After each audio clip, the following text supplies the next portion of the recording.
जिसके संपादक है श्री खेमराज श्री कृष्णदास प्रकाशन, बंबई से प्रकाशित है ये। इसी के आप आएंगे अरण्य कांड में, ठीक है जी, सर्ग 47। कमेंट में जरूर बताना। उस समय मरीचि नामक जो राक्षस था वो मृग बन के उनके समक्ष जाता है, तो श्री राम जी उसको पकड़ने के लिए जाते हैं सीता जी के कहने पर। जब वो उनका वध कर देते हैं उसके बाद वो चिल्लाना शुरू कर देता है, तो श्री राम जी को पता चल जाता है कि एक छल था।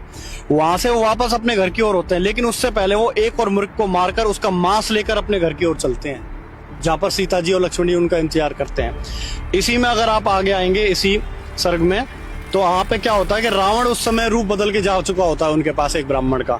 तो रावण को वो खुद आमंत्रित करती हैं कि आप यहाँ रुके शाम तक, क्योंकि मेरे पतिदेव वन में गए हुए हैं, आप कुछ देर विश्राम करें, मेरे स्वामी जो है वो नाना प्रकार के पशुओं का वध करके लेके आएंगे, तब हम आपका आदर सत्कार करेंगे। आप स्वयं पढ़ सकते हैं, हे द्विश्रेष्ठ, एक मुहूर्त भर विश्राम करो, अभी हमारे स्वामी बहुत सारे वनफूल, मूल, रूरू यानी कि हिरन, वराव, गोदा वध करके, स्पष्ट लिखा हुआ है, वध करके बहुत मांस द्रव्य ले यहाँ आते होंगे।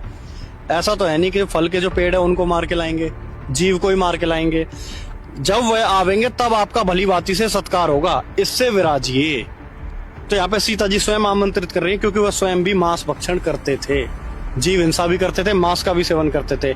इसी का प्रमाण आपको दूसरी पुस्तक से भी दिखाते हैं। ये है श्री रामचरितमानस, तुलसीदास जी द्वारा रचित। इसके अंदर आप आएंगे, बालकांड के अंदर आप देखेंगे दोहा नंबर 204। बंधु सखा संग ले बुलाई, बन मृग्या नित खेले जाई, पावन मृग मारे जिये जानी, दिन प्रति निपुण दिखावे आनी। श्री रामचंद्र जी भाइयों और इष्ट मित्रों को बुलाकर साथ ले लेते हैं और नित्य वन में जाकर शिकार खेलते हैं। मन में पवित्र समझकर मृगों को मारते हैं और प्रतिदिन लाकर राजा दशरथ को दिखलाते हैं।